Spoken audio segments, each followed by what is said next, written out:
Salut mes Nakamas, c'est le Doc, j'espère que vous allez bien. Aujourd'hui on va parler du chapitre 899, mais avant de commencer la critique analyse, j'aimerais vous parler de deux choses. Premièrement, regardez ce Ace, il a quand même de la gueule. Pourquoi il est ici? Parce que je viens de le recevoir. Et surtout, vous allez pouvoir le voir pour vous, Nakama belge et tous ceux qui sont juste à côté de la Belgique, c'est-à-dire Nakama luxembourgeois, suisse et aussi français. Je vais être le 14 et 15 avril à la convention Fukimi. Donc voilà, j'ai un emplacement de 100 mètres carrés, c'est une convention qui va être au hall des foires.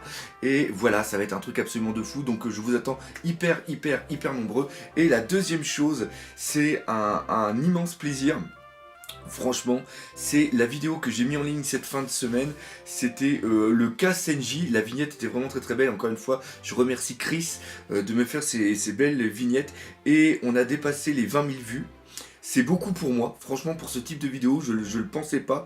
Cette vidéo a une place toute particulière dans mon cœur, parce que c'est pas moi qui ai fait le texte, hein. Les textes, je l'ai repris d'un commentaire qui m'a été laissé.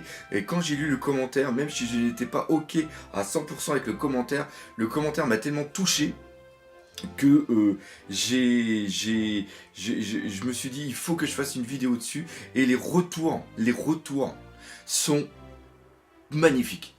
Tous les commentaires que vous avez laissés dessus, les pouces positifs, c'est un truc de taré et ça fait plaisir parce que j'y ai mis beaucoup de moi dedans. C'est un exercice qui était vraiment très dur. Je reparlerai plus en détail de cette vidéo mercredi quand on fera la réponse aux commentaires. J'en parlerai un petit peu de cette histoire et j'envoie un très gros message à Magicien du Soir. Je sais pas si tu verras cette vidéo, mais contacte-moi sur Facebook, contacte-moi via YouTube, contacte-moi via mon mail, je sais pas, mais contacte-moi, marque Magicien du Soir, c'est hyper important. Voilà, j'ai vraiment adoré ce que tu as fait. J'espère que le fait d'avoir fait cette vidéo pour rendre hommage à ton commentaire t'a plu. Donc voilà, encore une fois, un gros merci. Et merci à vous, ma communauté. Vous êtes vraiment, mais je suis en train de vivre un truc là en ce moment. Il y a une nouvelle découverte qui se met en place par rapport à justement tous ces commentaires, ces réponses et tout. Et je suis super content. Donc voilà, c'était les deux choses que je voulais dire en début de vidéo. Là, on va surtout parler maintenant de la critique analyse de ce chapitre 899 qui s'est articulé autour de 3 phases. Première phase, c'est tout simplement Perospero qui annonce les 3 hypothèses sur le gâteau que Big Mom va manger. C'est assez important. Deuxièmement, c'est l'arrivée de Papounet qui persiste et signe dans sa connerie. J'avais des espoirs. C'est mon bon fond, tu vois. Souvent je me fais engueuler par mon équipe, hein. Mes potes ils me disent Hervé, tu vois trop. Oui Hervé, j'ai dit Hervé, mais oui ils disent ça. Hervé, t'es trop gentil, tu vois le bon dans tout le monde, alors que non, fais attention. Et là c'est exactement ça. J'imaginais du bon envers Papounet, et non, Papounet, c'est un gros connard. C'est dingue, c'est absolument dingue. À l'instant, c'est hyper génial. Et le discours, enfin, c'est même pas le discours, c'est la phrase de Luffy est magnifique. Et la troisième chose sur laquelle s'est articulé cet arc, c'est tout simplement la fin, avec l'arrivée de Wadatsume, l'arrivée des hommes poissons qui a déplu à certaines personnes, mais moi que j'ai trouvé ça bien amené, puis ça m'a mis le sourire aux lèvres, le côté what the fuck de la chose était tellement excellent. Bref, on va parler de tout ça dans cette critique analyse. Alors on va commencer aussi par la page de garde avec le pirate géant qui s'appelle Goldberg. Alors on s'était tous imaginé un mec hyper badass et tout, et non, en vérité on a un mec hyper gros qui, comme je le rappelle, et j'ai vraiment bien regardé, comme je l'avais dit durant la critique analyse, et les vieux de la vieille, vous qui avez connu les débuts de Récréa 2, c'est avant le Club Dorothée, c'est génial. Ça fait trop penser à Vic le Viking. Voilà, Vic le Viking a un anime qui a très bien fonctionné en France, mais qui a aussi énormément fonctionné au Où ça? Au Japon, bien sûr. Et pourquoi j'en parle de Vic le Viking? Parce que déjà le mec, le casque, il ressemble énormément. Il y a ce côté du visage assez enfantin qui reprend Vic le Viking et on voit que c'est vraiment axé sur la bouffe. Alors là, on est un petit peu dans la caricature, hein, c'est-à-dire que on a un cuistot qui est gros. Voilà, c'est assez bizarre, mais encore une fois, c'est une sorte de stéréotype qui est carrément à l'inverse, par exemple, de Senji. Et voilà, donc première deux pages qui était encore une fois assez sympa. Alors on va commencer, on va pas faire une critique analyse dans l'ordre chronologique du chapitre, mais on va parler pour moi du plus important, c'est tout simplement l'arrivée de Papounet et le speech qu'il y a eu et aussi la réponse de Luffy qui est au-delà de parler à Papounet et au-delà de parler à Sanji, vient aussi nous parler à nous.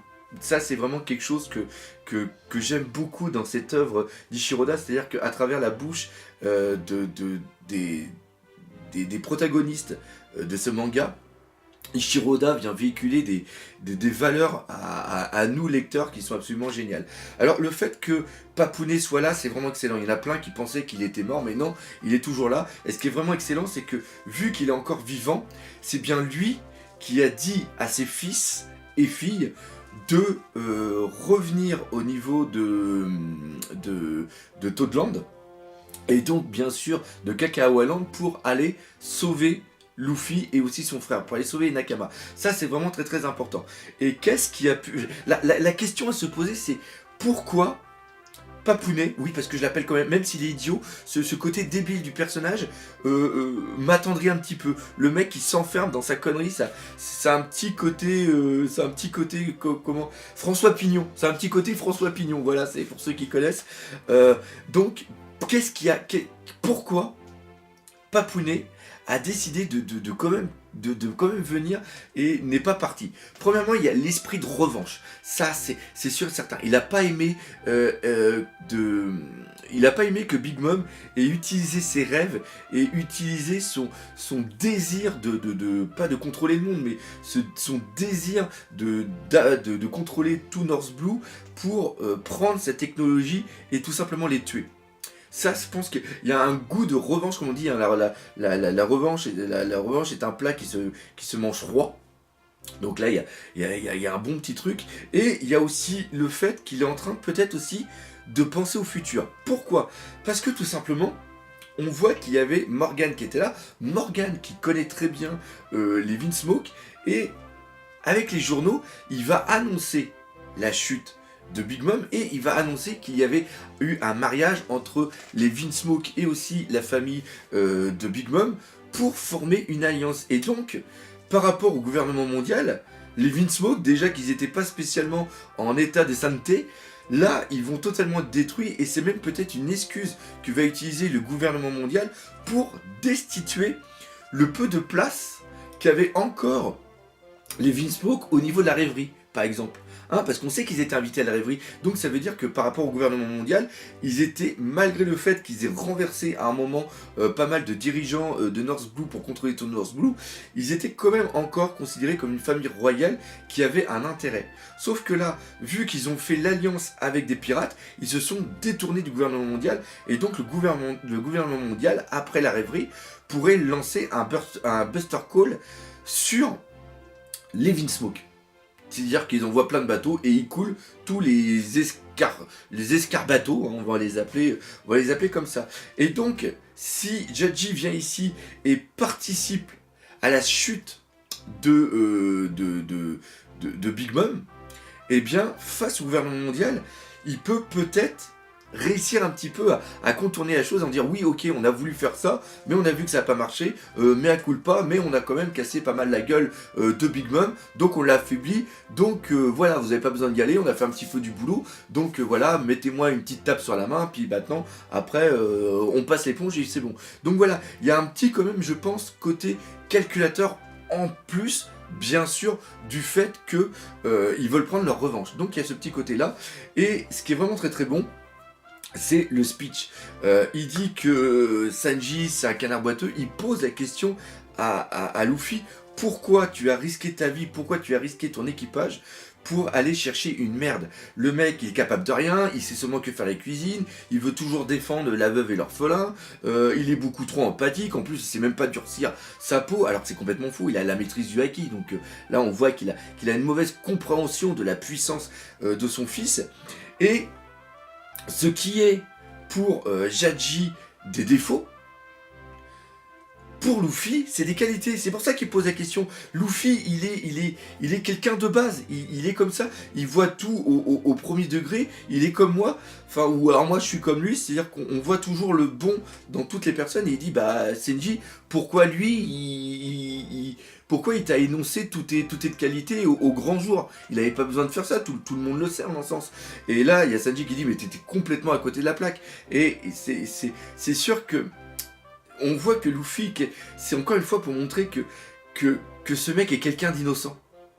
Il y a ça qui est en place. Et le fait qu'ils disent allez, ciao Papounet et encore merci de nous avoir sauvés à la revoyure. Donc là encore une fois ça annonce peut-être un retour des Vinsmo qui vont revenir quand même quelque part. Et on voit que le Papounet il est complètement énervé. Il dit mais Mugiwara, réponds-moi quelle est cette... Dis-moi la réponse, pourquoi? Parce que lui, il a beau être scientifique, pour lui, c'est peut-être la plus grosse des énigmes. Et ce qui est vraiment excellent là-dedans, c'est que au-delà de l'aspect comique de la chose, parce que c'est un petit peu...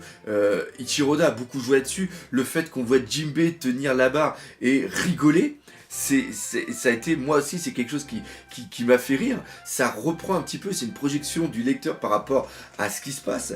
Il y a autre chose qui est vraiment très très bon, c'est-à-dire que ça a été véhiculé au niveau du manga, mais à travers ça, Ichiroda est en train de nous montrer quelque chose qui est très important. Et il y en a peut-être certains qui l'ont vu, mais je pense qu'il y en a d'autres qui l'ont peut-être pas vu, et c'est peut-être aussi un message pour nous tous.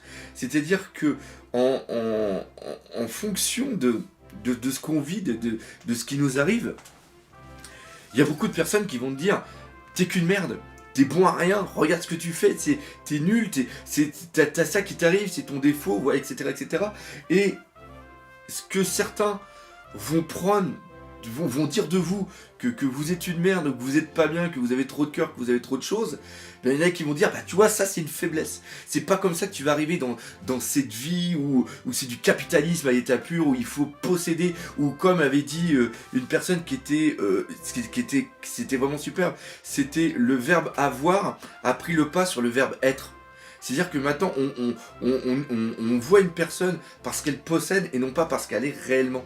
Et là, Ichiroda est en train de nous dire, eh bien, s'il y a des personnes qui te disent que tu es une merde en t'expliquant ça, eh bien, d'un autre côté, il y aura des personnes qui te diront, t'es un mec formidable parce que ça. C'est-à-dire que ce qui peut être un défaut aux yeux de certains pourra être une qualité aux yeux d'un autre. Donc voilà, ne prenez pas tout au premier degré, essayez de ne pas vous apitoyer sur votre sort, essayez de regarder ce qui peut être bon en vous et avancer. Encore une fois, c'est vraiment très très bon parce que le One Piece est quelque chose qui est lu bien sûr par une jeunesse qui va encore à l'école, et je sais qu'il y a un côté critique qui est vraiment très très dur à vivre à l'école, mais One Piece est aussi lu par des personnes plus âgées qui sont dans le domaine du travail, et je sais que dans le domaine du travail, eh bien, des fois c'est vraiment très très dur, tu te fais rabaisser, on te dit que t'es un moins que rien, que t'es bon à rien, que t'es seulement qu'un objet, que t'es seulement qu'un numéro, eh bien non, si t'es un numéro pour un patron, eh bien tu es quelqu'un d'humain pour d'autres personnes, donc garde ça en tête. Et c'est des choses qu'il faut garder en mémoire. Donc encore une fois, hein, dans ces critiques analyses, je divague énormément, mais pour moi, c'est vraiment important de véhiculer les messages profonds qu'il y a au niveau de One Piece. Et de faire comprendre à beaucoup de personnes aussi que le manga, là je fais carrément je me fais l'avocat du manga, mais que le manga ce n'est pas seulement que des cases à lire avec des choses qui nous font rire, qui nous font pleurer, qui nous font triper, c'est aussi des messages qui sont véhiculés, et ça c'est vraiment très important. Donc encore une fois, s'il y en a qui vous posent la question pourquoi tu lis un manga, et bien tu lui cites ça, tu dis que grâce à ce manga là, je prends conscience que je suis pas une merde, je prends conscience que je suis capable de faire des trucs, et grâce au manga, moi j'en suis le parfait exemple, eh bien j'avance dans ma vie. Donc ça c'était très important et je pense que c'est l'un des messages le plus important de cet arc. Parce que encore une fois, et je le répéterai, je le répéterai et je le répéterai encore quand je ferai la critique totale de cet arc est très important. On ne choisit pas sa famille, on l'a subi sa famille. Et c'est pas parce que, et je sais que ça existe, hein, c'est pas parce que ta famille va te dire que tu es de la merde que tu dois l'accepter. Tu auras des amis, tu auras des connaissances après qui te feront prendre conscience de ce que tu es réellement. Et c'est très important.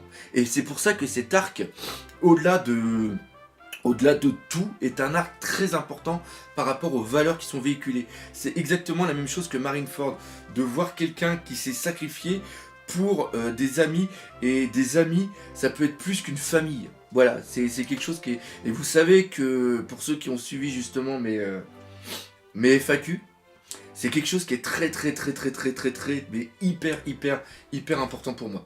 Donc voilà, donc c'était surtout ça qu'il y avait à retenir au niveau du speech entre Papounet et Luffy. Et maintenant on va passer à la deuxième, partie. Je vais me remettre un petit peu à la deuxième partie justement de cette critique analyse. C'est tout simplement Perospero. Perospero, on voit qu'il est hyper affaibli, et comme je l'ai dit dans la critique, dans la réaction live, et oui, ce n'est pas un Logia, donc la blessure qu'il a eue, il ne peut pas se soigner par lui-même. C'est-à-dire que quand tu es un Logia, quand tu perds un bras, quand tu perds un truc, quand tu te fais couper la tête, comme c'était le cas au niveau de Crocodile, eh bien, vu qu'il a un Logia, il peut faire repousser sa tête. Quand tu es un Paramecia productif, tu te fais couper ton bras, plus jamais son bras il va repousser. Donc c'est pour ça qu'il est soigné. Il a perdu énormément de sang, il ne peut pas recréer ce sang. Et même si on l'avait vu tenir une coupe quand il avait justement un bras en bonbon, c'est un bras qui a été créé, c'est pas un bras qui a poussé. On reprend justement Aokiji avec sa jambe de glace où il l'a fait pousser. Mais vu que c'est un Logia, ça devient partie intégrante justement de son corps. Et là, il dit que là, Big Mom va aller manger le gâteau. Il n'y a plus moyen d'empêcher Big Mom d'un point de vue physique et d'un point de vue aussi mental. Elle est tellement omnibulée par ce gâteau. De toute façon, le voit fait gâteau, maman. Donc voilà. Et donc, il y a 3 choix. Et alors, dans les 3 choix, obligatoirement, Perospero imagine que le gâteau est empoisonné. Et ça aurait été fait. Parce que faut bien se remettre dans le contexte que Cap'n BG avait envoyé des missiles empoisonnés sur Big Mom. Donc la logique des choses, c'est que si le gâteau est sur le bateau de BG, obligatoirement BG a préparé un mauvais tour. Et après, il s'en va justement vers d'autres cieux, en emportant Chiffon sur son dos. Ça, c'était vraiment pas mal, où il va sauver sa fête. Chiffon encore qui est là, et qui disait, mais non, je n'ai pas amené le démon j'ai pas amené le démon Big Mom sur votre île pour qu'on meure tous. C'est parce que j'ai tellement confiance en Senji et envers mes amis, et même Pudding, qui a fait une partie du gâteau. C'est que c'est ici que sera sauvé Toadland. Donc ça, encore une fois, c'est toute une symbolique là-dedans qui est vraiment très jolie. Mais du point de vue de Perospero, eh bien, on est toujours dans le contexte que le gâteau est empoisonné. Et de ce fait, il n'y a que 3 solutions. Première solution, le gâteau, le poison qui est dedans est vraiment trop fort. Et même le métabolisme de Big Mom ne peut pas contrer le poison. Et donc Big Mom meurt. Et si Big Mom meurt, c'est la fin des pirates de Big Mom, c'est la fin de Toadland. Et là on arrive sur un truc absolument désastreux, c'est la chute d'un empereur. Deuxième hypothèse, c'est que Big Mom a un métabolisme tellement important qu'elle arrive à absorber le poison et que le poison n'a pas d'effet. Cependant, le poison a modifié le goût du gâteau, et donc le gâteau est totalement horrible, et Big Mom n'est pas rassasiée par le gâteau, donc est toujours dans sa folie, et c'est la fin de Toadland, parce qu'elle va dévaster l'île de cacao, l'île qui est des sortes de trucs moelleux, et c'est l'enfer, et ça veut dire aussi la fin de Perospero, parce que Perospero l'avait bien dit que s'il n'y avait pas le gâteau, il se faisait bouffer. Et pas bouffer, c'est-à-dire qu'il perdait son âme, et comme il a quand même peur de sa mère, eh bien obligatoirement il va perdre son espérance de vie. Et troisième et dernier élément, c'est troisième et dernier élément, c'est tout simplement que le gâteau est empoisonné, mais Big Mom arrive à assimiler le poison et son métabolisme est plus puissant, arrive à combattre et donc neutralise le poison. Et en plus, n'a pas eu de contre-coup sur le goût du gâteau et le gâteau est bon, donc tout le monde est sauvé. Mais ça, c'est un miracle. Et encore une fois, quand on est dans le domaine du miracle, c'est quelque chose qui ne va pas se passer. Donc voilà. Et à pas compter la quatrième partie, c'est tout simplement l'extase du gâteau. C'est-à-dire que ce qui va se passer là, on voit les trois, on sait bien que les trois hypothèses qui ont été écrites par Ichiro Oda à travers la bouche de Perospero sont des choses qui ne vont pas se passer. On le voit depuis très très longtemps, hein, ça a été annoncé et beaucoup de youtubeurs l'ont d'ailleurs annoncé et j'en fais partie. C'est-à-dire que Big Mom, et c'est quelque chose qu'on ne voulait pas, hein, ça fait très très longtemps, on ne voulait pas la chose. C'est tout simplement que Big Mom va manger le gâteau et va tomber en extase et va tomber dans les pommes. C'est-à-dire que Perospero n'a pas conscience de l'effet du gâteau, de l'extase orgasmique, sensorielle du gâteau. On va être un petit peu comme dans Le Petit Chef où le mec il mangeait un morceau de poulet, le goûteur, et puis après tout de suite il y avait des trucs absolument fous qui se passaient. Et c'est ça la chose. Et à partir de là, il y en a des qui disent oui, mais ça va être de la merde parce que à partir de là, Big Mom va être gentil et ils vont pouvoir s'échapper, ça va être tranquille. Non, non, non, non, non, non. Ce qui se passe là peut être vraiment le pire. Parce que si Big Mom s'était fait latter la bouche par Luffy, d'un point de vue puissance et du reste, elle se serait peut-être remis en cause, c'est-à-dire qu'elle aurait subi une défaite. Et donc elle se serait dit oh, what the fuck, qu'est-ce qui m'est arrivé dans la bouche? Peut-être qu'elle aurait voulu après se venger et vouloir détruire les Mugiwara, ça ira. C'est-à-dire que là on était dans une violence compréhensible, mais qui avait comment expliquer ça? C'est-à-dire que c'était un désir, mais un désir qui peut attendre. C'est-à-dire que Big Mom se fait latter la bouche, elle doit reprendre ses forces, elle doit se reconstruire pour après attendre le moment opportun pour latter la bouche de Luffy et de son équipage. Si ça avait été fait justement, si on avait eu une mise en place où Luffy avait été super badass et avait détruit tout simplement un Yonkou. Sauf que là, on va avoir Big Mom qui va manger le gâteau, qui va tomber en extase, et la première chose qui va se passer, c'est que quand elle va se réveiller, elle va n'avoir qu'une seule envie, c'est regoûter au gâteau. Et cette envie ne va pas pouvoir être modérée. C'est la première chose qu'elle va vouloir et elle va partir automatiquement après. C'est-à-dire que là, on a une suite directe d'action. C'est-à-dire que Big Mom ne va pas prendre le temps de faire quoi que ce soit. Peut-être qu'elle va tomber dans les pommes pendant plusieurs jours, plusieurs semaines. Mais après, elle va avoir qu'une seule idée, c'est attraper Senji, avoir Senji, pour que Senji lui fasse tout le temps ce gâteau. C'est-à-dire que ce qui s'était passé avec le croque-en-bouche, on va avoir exactement la même chose, mais version 1000 fois plus.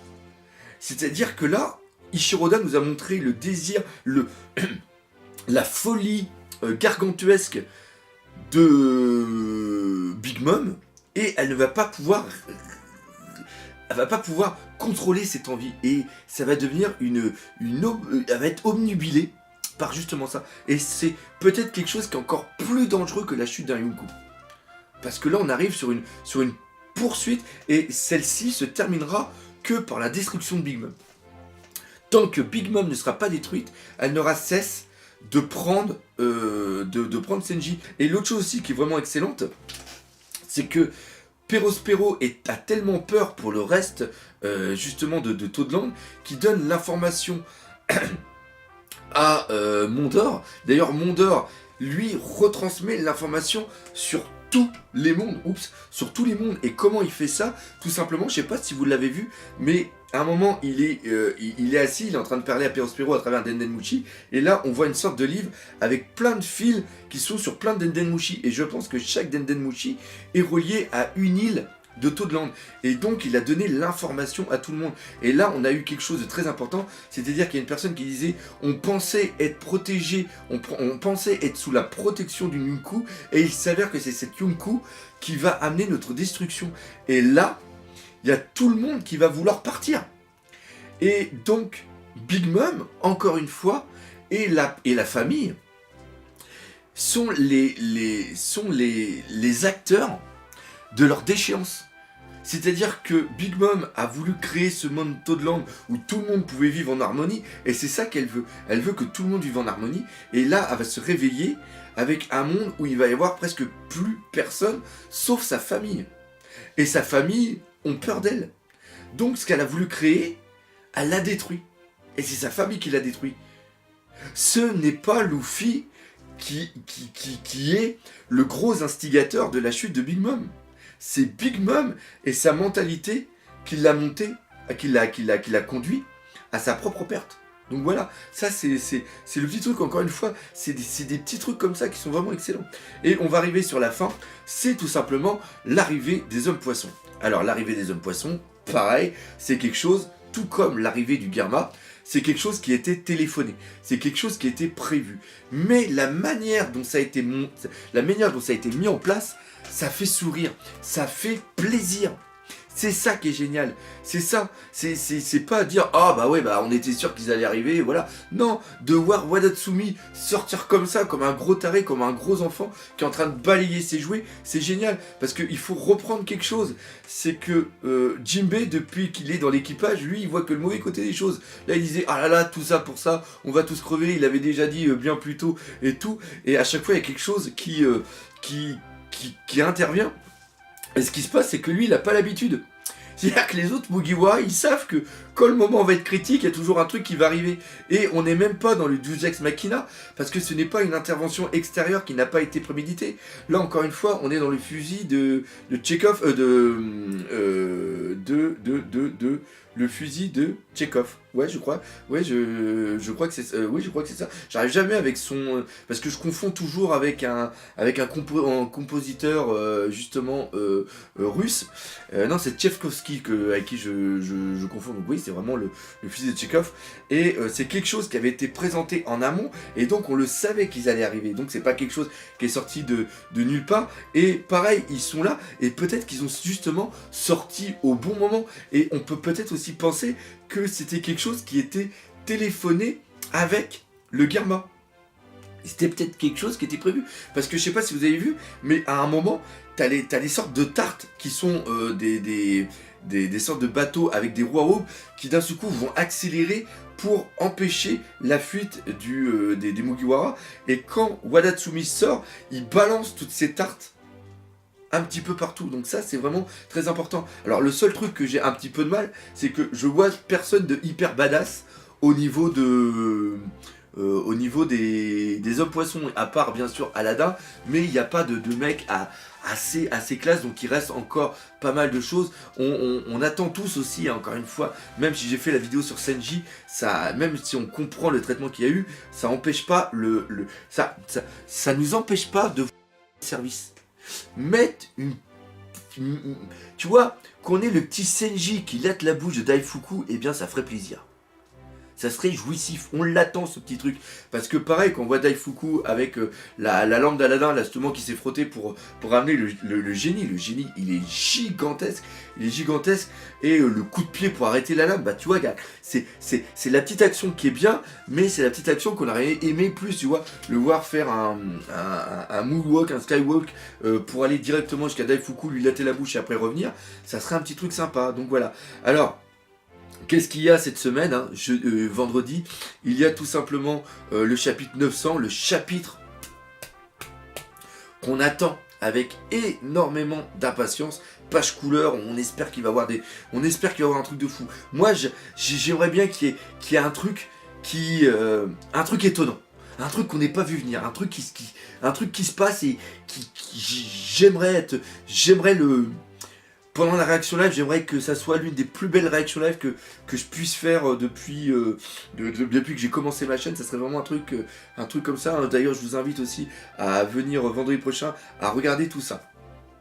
Donc voilà, je pense qu'on a fait le tour global de cette... Ah oui, toujours pas d'informations de Paycom, ça on aimerait bien savoir ce qu'il est devenu, le petit pépère, savoir si les Vinsmoke vont pouvoir le sauver. Donc voilà, encore une fois, merci de me suivre aussi nombreux, et surtout, on n'oublie pas le principal, One Piece, c'est la vie. Puis aussi, on se retrouve mardi, hein, laissez pas mal de commentaires. On se retrouve mercredi pour la petite réponse aux commentaires de cette vidéo. Allez, Salut mes Nakamas.